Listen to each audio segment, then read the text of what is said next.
ಮುಲ್ಕಿ ಹಾಗೂ ಮೂಡಬಿದ್ರೆ ಕ್ಷೇತ್ರದಲ್ಲಿ ಸುಮಾರು 16 ಕೋಟಿ ರೂಪಾಯಿಗಳಷ್ಟು ಮೊತ್ತದ ವಿವಿಧ ಕಾಮಗಾರಿಗೆ ಅನುದಾನ ಒದಗಿಸಿದ್ದೇನೆ ಹೀಗೆಂದು ವಿಧಾನ ಪರಿಷತ್ ಸದಸ್ಯ ಐವನ್ ಡಿಸೋಜಾ ಹೇಳಿದ್ದಾರೆ. ಐಕಳ ಗ್ರಾಮದ ಐಕಳ ಬಾಬಾ ನಾಗಬನದಿಂದ ಧರ್ಮ ಚಾವಡಿಯವರೆಗೆ ಹೋಗುವ ರಸ್ತೆಗೆ 10 ಲಕ್ಷ ರೂಪಾಯಿ ವೆಚ್ಚದಲ್ಲಿ ಕಾಂಕ್ರೀಟೀಕರಣಕ್ಕೆ ಗುದ್ದಲಿ ಪೂಜೆ ನೆರವೇರಿಸಿ ಮಾತನಾಡಿದರು.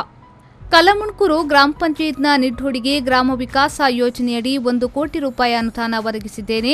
ಕ್ಷೇತ್ರದಲ್ಲಿ 20 ಆಟೋ ರಿಕ್ಷಾ ನಿಲ್ದಾಣವನ್ನು ಅನುದಾನದಲ್ಲಿ ನಿರ್ಮಾಣ ಮಾಡಲಾಗಿದೆ. ಅಗತ್ಯವಿದ್ದಲ್ಲಿ ಈ ಪ್ರದೇಶದಲ್ಲಿ ಹೈಮಾಸ್ಟ್ ದಾರಿ ದೀಪಕ್ಕೆ ಅನುದಾನ ನೀಡಲಾಗುವುದೆಂದು ಹೇಳಿದರು. ಗ್ರಾಮ ವಿಕಾಸ ಯೋಜನೆ ಒಂದು ಕೋಟಿ ಕೆಲಸ ಮಾಡ್ಕೊಂಡಿದ್ದೀರಾ ಒಂದೇ ಕುರ್ಕುನ ಇಲ್ಲಿ ಅವೆಲ್ಲ ಏನು ಕಲ್ಲಮುಣ್ಕೂರು ಗ್ರಾಮ ಕುರ್ಕುನ ನಿಡ್ಡೋಡಿ ಗ್ರಾಮ ಕಲ್ಲಮುಣ್ಕೂರು ಗ್ರಾಮ ಪಂಚಾಯತ್ ಅಜ್ಜನ ಬೇತೆ ಬೇತೆ ರಿಕ್ಷಾದಕ್ಕೆಲ್ಲ ಸ್ಟಾರ್ಟ್ ಮಾಡ್ಕೊಂಡು ಬಂದು ಇದಕ್ಕೆ ಇರುವ ರಿಕ್ಷಾ ಸ್ಟ್ಯಾಂಡ್ ಮೇಲ್ಚಾವಣಿ ಮಾಡ್ತದೆ ಅಕ್ಲೆ ಕುರ್ಕುನ ಕೆಲಸ ಅವು ಮನೆ ಮೂರ್ಕಾವರಿ ಮಾಡ್ತಾರೆ ఒక ಪೂರ ರಸ್ತೆಲು ಮಸ್ತು ರಸ್ತೆಲ ಆಲಾಟ ಅಂಚ ಬೇತೆ ಬೇತೆ ಕಾಮಗಾರಿ ಮಾಡ್ತಾರೆ ಇಂಕೊಂಚ ಅವಕಾಶ ಸಿಗದೆ ನನೊಂದು ಪಟ್ಟು ಐಮಾಸ್ಕ್ ಲೈಟ್ ಓಡುತ್ತಿಲ್ಲ ಈ ಬಾಬು ಕೊಡಿ ಪಿಂಡರನ್ನೆಲ್ಲ ಒಳ್ಳೆ ಮಲ್ಪಡು ಬಂದಾಗ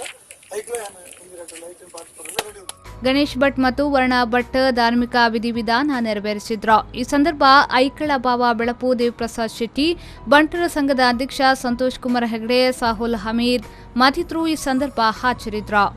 ನಿಶಾಂತ್ ಕೆಲಿಂಜೂರು, ವಿ4 ನ್ಯೂಸ್ 24/7 ಮುಲ್ಕಿ.